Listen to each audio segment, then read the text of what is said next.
pointed at them and accusing them of being terrorists when they're not. They're sort of keeping alive. So this pattern of rebellion amongst the Tuareg was going on through 2004, 2006, 2007, 8, 9, almost ongoing simmering rebellions, mostly directed against the governments in the Sahel, and of course with Algeria sort of controlling the situation in the north. When you get the Gaddafi situation, he is defeated. A lot of the Tuareg are thrown out of Libya. They go back home. They take their arms with them.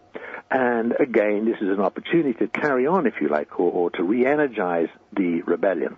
But when they start rebelling roughly 12 months ago now, because they are well armed, thanks to the Gaddafi situation, there is a very high likelihood, almost a racing certainty, that they would actually take over geographically, if you like, the whole of northern Mali, which they did very quickly. And that in itself became another threat to the Algerian regime and to all those around it, to have an autonomous, if you like, Tuareg state suddenly sort of forming itself in the middle of the Sahara. So what we see here is a strategy, again by Algeria, but again with the blessing of the Western powers, or the knowledge of the Western powers, of putting in their own sort of homemade terrorists, if you like, what we call Al-Qaeda in the Islamic Maghreb, pushing them down into Mali, and these are the core, if you like, the rump of the Islamists, which have now sort of developed and taken over in northern Mali, and have created the crisis which we're seeing unfolding literally as we speak, yesterday, today, and tomorrow. So the roots of it are in this sort of 10-year, very messy history of, first of all, fabricated terrorism to justify the war on terror. That destroys a lot of local lives and economies. It makes the situation internally much worse, generates rebellion by the local people. They, in turn, are accused by the bigger powers of being terrorists and troublemakers and so forth. They use the Gaddafi situation, which is an accident, if you like, but to get more arms, to strengthen themselves, and they become a threat to the government of Mali. And in a sense, to make it very simple, to put a stop to that, the Algerians, with the blessing of the Western powers, use their own homegrown terrorists, now known as Al-Qaeda in the Islamic Maghreb, the leaders of whom are linked to the Algerian secret services, although the foot soldiers are genuine, Islamists, if you like, who are recruited. They're moved into northern Mali, where they have taken on something of a life of their own. They've expanded with other groups like-minded, also with some support from the Algerian regime, but with the knowledge of the West, and this is important. The Western intelligence services are aware of this, which is why, in a sense, there hasn't been a great urgency by the West, by America in particular, by the UN Security Council, where Britain and France are aware of this situation. They haven't seen the crisis in northern Mali as quite so urgent as the press have sometimes made it out to be, talking about Afghanistan in Africa and this sort of thing, because they've known that behind it are the Algerians, and they can turn off the tap, if you like, and maybe can control the situation. Well, that has now got out of hand. And we've now got the crisis that we're seeing with the French troops going in and all the things that may or may not happen in the next few weeks. So a very complicated 10 years, but the roots of it, the original cause, if you like, was this fabricated terrorism between America and Algeria, which has triggered off, this is the outcome, if you like, of these events. And over this period of 10 years, I have written, I don't know how many articles, 10, 20, 30, 40, 50, where I have said, this will lead, these events, over the years, the last 10 years, will lead to a regional conflagration and a massive human disaster. Obviously, I couldn't predict the detail of it, but in a sense, that statement, this conflagration, this great disaster, that is what we're now seeing erupting and being played out in Mali. So in a sense, it's a consequence, really, of the war on terror, but particularly the fabrication of false flag incidents to legitimize the war on terror. And that is where America has this responsibility. Of course, there's been a lot of, internal dynamics, a lot of internal agencies. Things morph, they change, they take on a life of their own. And of course, we've seen all that during the last 10 years. But the bottom line of this is that the roots of this crisis, which we're now seeing taking on the form that it is, if you like, lie in those decisions and those actions that were made in 2002, 2003. Mm-hmm. All right. Now, again, let me try to nail you down on the most controversial part of that, which would be that the leaders of this group are closely tied to Algerian intelligence. Can you tell us their names, their histories, and, again, how you're so sure that these men are operating on behalf of the Algerian government and then probably also wink-nudge with the United States as well? Yeah, the key leaders, the key Islamist leaders in the region, and these have been the same ones for several years now. There is some dispute, you might say, locally over which one is, ranks number 1 or 2. But probably the key person is Abdul Hamid Abu Zaid. Many aliases, by the way. He has been running ACME in the region for several years. Yahya Juadi, who is nominally actually his leader, but I personally think Abu Zaid is probably the more important of the two. So those two, Yahya Juadi, Abdul Hamid Abu Zaid. You've got a new one emerging on the blocks now in northern Nigeria, Iyad Agrali, who actually is a Tuareg, but Iyad goes back, his connections with the Algerian DRS go back to the 1980s, and he has worked and done favors for them over the years. And a fourth one, Mokhtar Ben Mokhtar, who is more of a freelance, and is actually just in the last few weeks probably pulled out of the region, but he has had connections with the Algerian secret services on and off through this period. So you've got this little agglomeration of key leaders, all of whom are closely linked to the DRS. Now, to give you some idea of the evidence for this, going back to 2006, 7, 8, there were large terrorist training camps, one camp in a singular, at least there may have been more, but I only know of one, deep in the Algerian Sahara, which was being run by these three names I've just given you, which was being supplied by the Algerian army and the DRS in terms of as a training camp, if you like. Numbering, data I have is about 270 people, training so-called Al-Qaeda terrorists in killing, throat-slitting, sniping, and all the various functions that they need training in.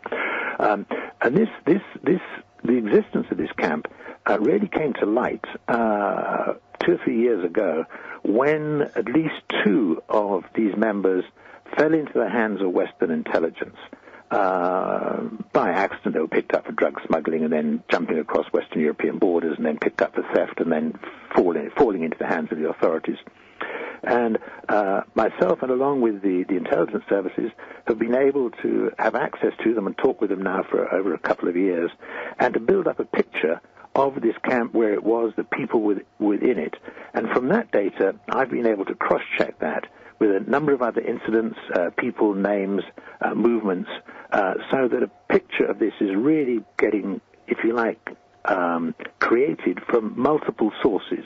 One can cross-check this with other events, so that we have quite a lot of detail of who was in this camp, who was running it, the dates that existed, and it was much of that camp, about 270 people, that have been more or less moved from about 2008, plus or minus that sort of period, down into northern Mali, and that is the rump, the base, if you like, of the Islamist forces that have now taken over northern Mali. So again, we can trace most of these players back into this training camp, the individuals who were running it, the location of it, the access, the supplies, and so on and so forth, really through multiple strands of what I would call, if you like, sort of forensic research. It's small bits of data, which all the time have been brought together, put together, cross-checked as far as possible with people in the area, interviews, all the methodologies that one can bring to bear to gradually build this picture together. And that is what is detailed and set out in this second volume on terrorism in the Sahara, which is called The Dying Sahara, and that's the book that will be out in a few weeks' time. So all that detail is written in there, a huge amount of footnotes in terms of source references and so forth. So a very, very messy, complex picture and a very nasty one.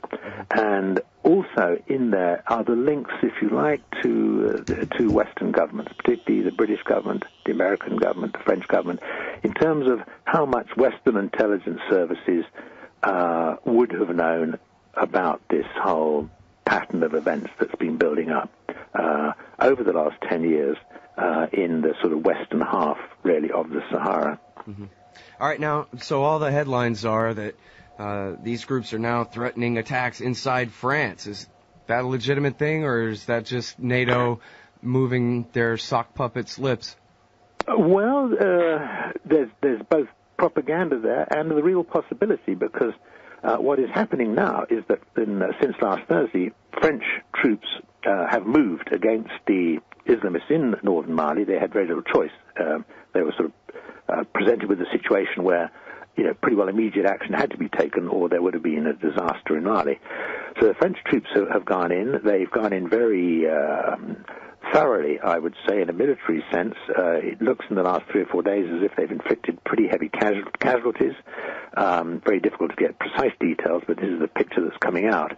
And the threat, of course, here is that the Islamists themselves are now invoking jihad. We're being attacked by the West, the infidel, and there is a very real possibility that that call might well be taken up by Islamists and Islamist sympathizers in other parts of the world, in Europe and elsewhere, to conduct, if you like, terrorist actions against France. So France is now on a state of high alert, emergency.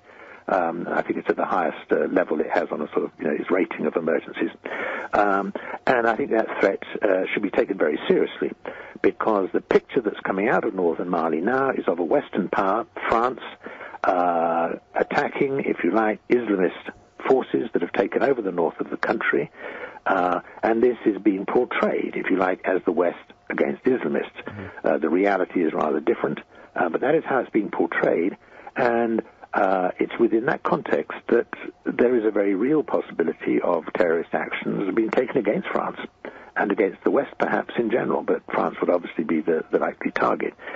So France at the moment is on a state of high alert because of that, and again, what we will see happening in the next few days and weeks, I think, will determine probably the course of events, in this part of the Sahara for the next few years, quite a long time to come. So we're looking at a very critical few days and weeks as to how this might pan out. It could be that the Islamists there, who have taken on a dimension, and if you like, a life of their own in a sense. They're not just stooges of the Algerian regime. On the contrary, they've taken on a life of their own. Well, and in fact, even part of the army has defected to their side and brought all their American training and weapons with them. And I'm thinking that probably wasn't part of the plan either. Okay, it's a slightly different issue. What happened here was the first rebellion we're talking about was the rebellion of Tuareg. Okay, right. So it was the Tuareg in the Malian army. Many of those defected from the Malian army to the Tuareg rebellion. Oh, but that's not the those would already have been pushed aside by now. I get it. Yeah, they've already been pretty well pushed aside. All right, listen, I'm sorry to cut it off here, Jeremy. It's a great bit of work. I really hope people look at it. I hope I can have you back on the show. I'll definitely be ordering your books. And I'm sorry that we have to go. It's Andy Worthington time. But thank you very much for your time on the show today. That's a great pleasure. Thank you for having a chat. All right, everybody, that is Jeremy Keenan, and you really ought to look at what he's written here at the New Internationalist magazine. It's newint.org. How Washington helped foster the Islamist uprising in Mali. And there's another one along those lines at Al Jazeera called Al-Qaeda in the Sahel. No, that's not what it's called. It's called, yeah, it is, Al-Qaeda in the Sahel by Jeremy Keenan.